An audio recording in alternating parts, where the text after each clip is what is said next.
శ్రీమాత్రాయ నమః. మనం ఈరోజు ప్రతి ఒక్కరు అడుగుతుంటారు ఏంటంటే, నాకు లక్కీ కలర్ ఏమిటండి, లక్కీ కలర్ ఏమిటి అంటే, అది మీ పర్సనల్ చార్ట్ బట్టి ఉంటుంది యాక్చువల్గా. కాకపోతే జనరల్గా ఉంటుంది కదా అని అడుగుతుంటారు. ఆ విషయం నేను మీకు చెప్తున్నాను ఈరోజు. లక్కీ కలరు ఏ క్షేత్రానికి వెళ్తే మీకు మంచిది. అదేవిధంగా మరొక విషయం ఏంటంటే, సర్వసాధారణంగా ఇక్కడ కలర్స్ విషయంలో మీరు డ్రెస్ పరంగా కానీ కారు పరంగా కానీ తీసుకునేది వేరే ఉంటుంది, ఇంట్లో ఉండే కలర్స్ వేరేగా ఉంటుంది. ఇది మెయిన్గా చూసుకోవాలి. అలాగే నెంబర్స్ కూడా అంతే. మీనం వారి కనుక చూసుకున్నట్లయితే మీన లగ్నానికి గొప్ప లక్షణం ఏంటంటే గురుత్వ లక్షణాలు, గురు సంబంధించిన ఆధ్యాత్మిక, అదేవిధంగా విదేశాలు వెళ్ళడానికి ఎక్కువగా స్కోప్ ఉండే లగ్నంగా చెప్తూ ఉంటారు.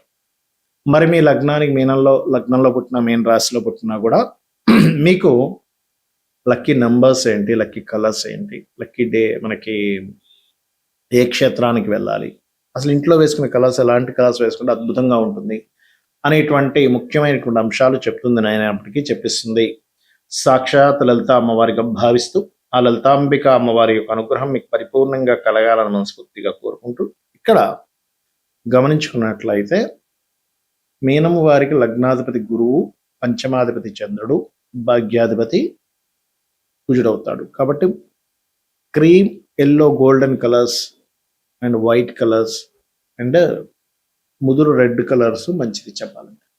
అయితే ఈ మూడిట్లో కూడా మీకు ఏ గ్రహం బాగుంది అనే దాన్ని బట్టి సెలెక్ట్ చేసుకోవాలి. కలర్స్ విషయం.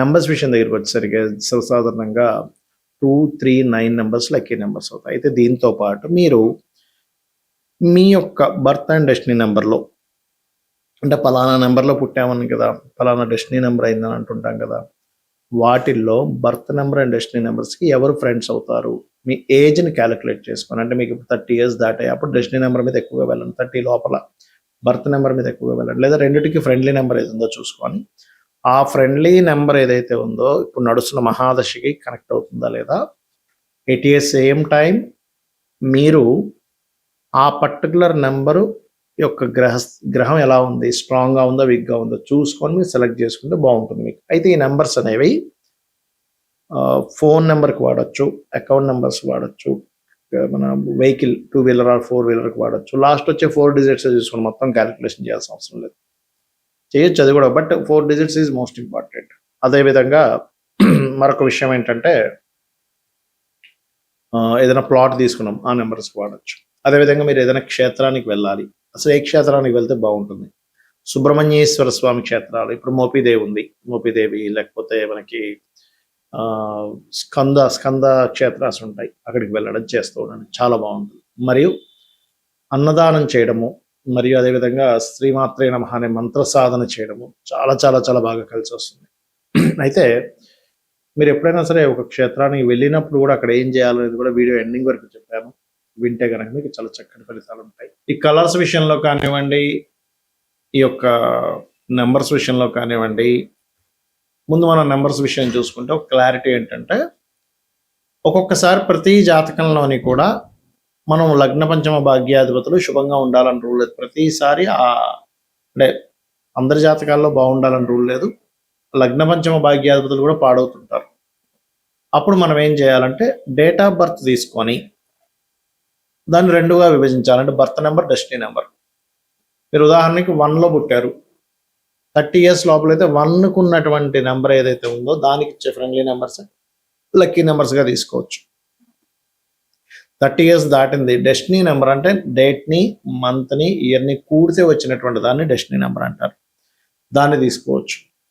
ఆ రకంగా చేసుకోవచ్చు. అయితే ఇక్కడ పర్టికులర్గా ఏంటంటే ఈ రెండింటినీ కలిపి ఫిల్టర్ చేసుకోవాలి. అంటే ఏ గ్రహం బాగుంది, సరే ఇక్కడ నెంబర్ పరంగా ఇప్పుడు 1 నుంచి తీసుకున్నాం, 1కి ఎవరు ఫ్రెండ్స్ అంటే 1కి 1, 2, 3, అదేవిధంగా 5 నెంబర్ లక్కీ నెంబర్ అంటాము, అండ్ అదేవిధంగా 9 నెంబర్ లక్కీ అని చెప్తుంటాం కదా, 7 నెంబర్ లక్కీ అని చెప్తుంటాం. అయితే ఈ వీటిల్లో ఏది బెస్ట్ అట్లా చూసుకోవాలి ప్రతి నెంబర్కి కూడా. అంటే ఏ గ్రహం బాగుంది ఆస్ట్రోన్యూమరాలజికల్ పరంగా, ఈ 1 నెంబర్లో పుడితే ఏ నెంబర్ బాగుంది, 2 నెంబర్ పుడితే ఏది బాగుంది, అందులో ఆ గ్రహం ఏది బాగుందో ఫిల్టర్ చేసుకోవాలి. అది మీరు అకౌంట్ నెంబర్లకు కానీ ఫోన్ నెంబర్స్కి కానీ వాడవచ్చు. అయితే ఈ ఫోన్ నెంబర్ విషయంలో కూడా రైజింగ్ నెంబర్ ఉండడం చాలా మంచిది, గుర్తుపెట్టుకోండి. కార్ నెంబర్ కానీ ఫోన్ నెంబర్స్ కానీ.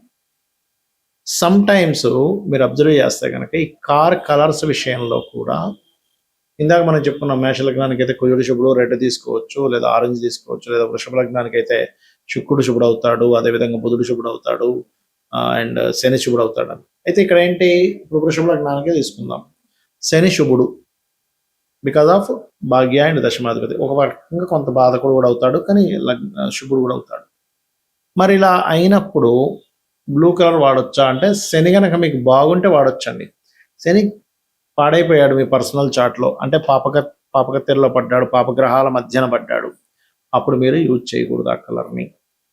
కలర్స్ ఒక లెక్క అయితే బ్రాండ్ కూడా చాలా ముఖ్యం. ఇక్కడ ఏదైనా కారు కానీ వాహనం కానీ తీసుకునేప్పుడు మీ పేరులో ఉండే మొదలక్షరాన్ని తీసుకొని ఆ బ్రాండ్లో ఉండే మొదలక్షరాన్ని క్యాలిక్యులేట్ చేస్తే అది మీకు పక్కగా కలిసి వస్తుంది కూడా, గుర్తుపెట్టుకోండి. ఇక ఈ క్షేత్ర సంబంధించినటువంటి విషయాల్లో కూడా అసలు క్షేత్రానికి వెళ్ళొచ్చు అని చెప్తున్నారు. అసలు క్షేత్రానికి వెళ్ళి ఏం చేయాలి అక్కడ అనే విషయం కనుక చూసుకున్నట్లయితే, ఇక్కడ మీకు ఏ క్షేత్రం వచ్చిన, ఉదాహరణకి నరసింహస్వామి క్షేత్రం వచ్చింది, లేదా సుబ్రహ్మణ్య స్వామి క్షేత్రం వచ్చింది, లేదా సూర్యాలయం వచ్చింది, లేదా వెంకటేశ్వర స్వామి ఆలయానికి క్షేత్రానికి వెళ్ళాలని వచ్చింది. మీరు అక్కడికి వెళ్ళి మీ యొక్క కర్మ తగ్గడానికి 3 రాత్రులు నిద్ర చేయండి. అక్కడ 3 రాత్రులు. కాశీలాంటి క్షేత్రానికి వెళ్తే 7 రాత్రులు చేయాలి, 9 రాత్రులు చేయాలని చెప్తూ ఉంటారు, ఇంకా మంచిదన్నమాట. చేసి ఆ 3 రోజులు కూడా మీరు బ్రహ్మచర్యం పాటించాలి, గుర్తుపెట్టుకోండి. ఆ 3 రోజులు కూడా అనుక్షణం ఇంకా మీకు ఇంకా వేరే పని పెట్టుకోకూడదు. అక్కడికి వెళ్ళి మళ్ళీ మనం లౌకిక సంబంధించినటువంటి ఇక్కడ బిజినెస్లు ఏంటి, ఇక్కడ పరిస్థితి ఏమిటి, ఇక్కడ ఎవరు ఏం చేస్తున్నారని అక్కడ నుంచి మళ్ళీ ఇక్కడ సంబంధించిన లౌకిక సంబంధించిన విషయాలు మాట్లాడుకుంటూ ఉంటే మీరు క్షేత్రానికి వెళ్ళి వేస్ట్.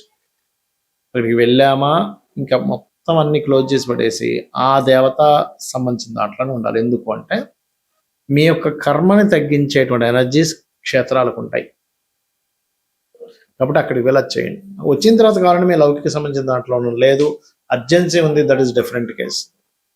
అదేవిధంగా ఏ క్షేత్రానికి అయితే వెళ్తారో అక్కడ ఎన్ని టెంపుల్స్ అయితే ఉన్నాయో అన్ని కవర్ చేసుకోండి. ఎట్టి పరిస్థితుల్లో క్షేత్రానికి వెళ్ళినప్పుడు అక్కడ ఉండేటువంటి సదుపాయాల గురించి పక్క వాళ్ళతో డిస్కస్ చేయడం, ఇక్కడ ప్రసాదం అంత బాగాలేదండి, అక్కడైతే భలే ఉంటుందని అనుకోవడం, లేకపోతే ఇక్కడ నీట్నెస్ లేదు, అక్కడైతే చాలా బాగుంటుంది అనుకోవడం. జడ్జిమెంట్లు చేయకండి దయచేసి. క్షేత్రానికి వెళ్ళి మీరు జడ్జ్ చేస్తూ కూర్చుంటే మీకు భక్తి అనేటువంటిది కనెక్ట్ అవ్వదు, భగవంతుడితో మీరు కనెక్ట్ అవ్వలేరు ఎట్టి పరిస్థితుల్లో.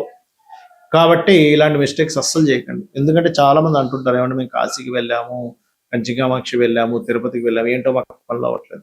వెళ్తారు కానీ అక్కడ జడ్జి చేస్తూ ఉంటారు, లైన్లో నిలబడ్డారు, ఎంతో చాలా చూడట్లేదా, ఎందుకు మీరు లైన్లో నిలబడి చక్కగా మీరు ఆ దైవనామ స్మరణ చేసుకోండి. ఎందుకు చెప్తున్నా అంటే అవన్నీ కూడా డ్రాబ్యాక్స్ అవుతాయి మనకి. అంటే క్షేత్రం వెళ్ళిన ఫలితం కంటే కూడా పాప ఫలితాలు పడతాయి దానివల్ల. అందుకని జడ్జిమెంట్స్ చేయకండి క్షేత్రానికి వెళ్ళి. వాళ్ళు చూసుకునే వాళ్ళు సరిగా చూసుకోకపోతే వాళ్ళకి వస్తుంది పాపం, ఎవరైతే అధికారం ఉన్నారో వాళ్ళకి. ఇది మెయిన్గా. అదేవిధంగా క్షేత్రానికి వెళ్ళడానికి మీరు ముహూర్తాలు చూసుకోవాల్సిన అవసరం లేదు. చాలా మంది ఏం చేస్తారంటే, ఏమంటే ఈరోజు బాగుంది, వాళ్ళు వెళ్దాం. పర్వదినాలు వేరు, పర్వదినాల కోసం మనం వెళ్తూ ఉంటాం, దట్ ఈస్ డిఫరెంట్. కానీ క్షేత్రానికి ఎటువంటి ముహూర్తం అక్కర్లేదు. కొన్ని క్షేత్రాల్లో అయితే అక్కడ ఎటువంటి నియమ నిబంధనలు కొన్ని, అంటే ఇప్పుడు అక్కడికి వెళ్ళి ఏదో అభిషేకం చేస్తున్నాం, అయ్యో నేను సరిగ్గా మంత్రం చదవలేకపోయాను, అయ్యి ఇక్కడ సరిగ్గా ఈ పూజ సరిగ్గా చేయించలేదు, ఈ హోమం అక్కర్లేదు. క్షేత్ర మహిమ అంటేనే మీరు ఎలా చేసినా మనసు పెట్టి చేశారంటే కనెక్ట్ అయిపోతుంది. క్షేత్ర మహిమ అంటారు దాన్ని. కొంతమంది అక్కడికి వెళ్ళి అభిషేకాలు హోమాలు చేయించుకుంటూ ఉంటారు. అక్కడికి వెళ్ళినప్పుడు ఏమవుతుందంటే అక్కడ చేసేటువంటి విధానం ఎలాగైనా కానీ, మనం కొన్నిసార్లు నార్త్ సైడ్ ఉండే టెంపుల్స్కి వెళ్తుంటాం, కామాఖ్య కానీ కొన్ని ఉన్నాయి, తారాపీఠ్ ఇట్లాంటివి. వెళ్ళినప్పుడు అక్కడ ఏంటంటే వాళ్ళు ఏదో మంగళం మంగళం మంగళం ఏదో చదివేస్తారు. ఏమిట్రా ఏంటి అసలు సరిగ్గా, అసలు మనం మొత్తం కాన్సెప్ట్ స్టార్ట్ చేయడమే అరగంట సేపు ఉంటుంది దాని ప్రాసెస్. దాని తర్వాత అసలు పూజ ఒక 2-3 గంటలు ఉంటుంది, మంత్రం అంతా కూడా. ఇక్కడ ఏంటి 10 నిమిషాల్లో అయిపోయింది ఏంటి అనిపిస్తూ ఉంటుంది. అసలు వీళ్ళు చేశారో లేదో సరిగ్గా, మనకి ఫలితం వస్తుందో లేదో అని భయపడుతూ ఉంటాయి. ఏమీ భయపడకండి. క్షేత్రము, స్వయంభూ క్షేత్రాలు, ఆ ఫలితాలు అద్భుతంగా ఉంటాయి, టెన్షన్ పడకండి. ఎందుకంటే ఇంత క్లారిటీ ఎందుకు చెప్తున్నానంటే, కర్మని పూర్తిగా తగ్గించేటువంటి యోగం క్షేత్రానికి ఉంటుంది, పూర్వజన్మ కర్మని. అక్కడికి సిద్ధులు, దేవతలు, దివ్య మనుష్యులు వీళ్ళందరూ వస్తూ ఉంటారు క్షేత్రాల దగ్గరికి, వాళ్ళు జపాలు చేసుకోవడం, తపస్సులు చేసుకోవడానికి.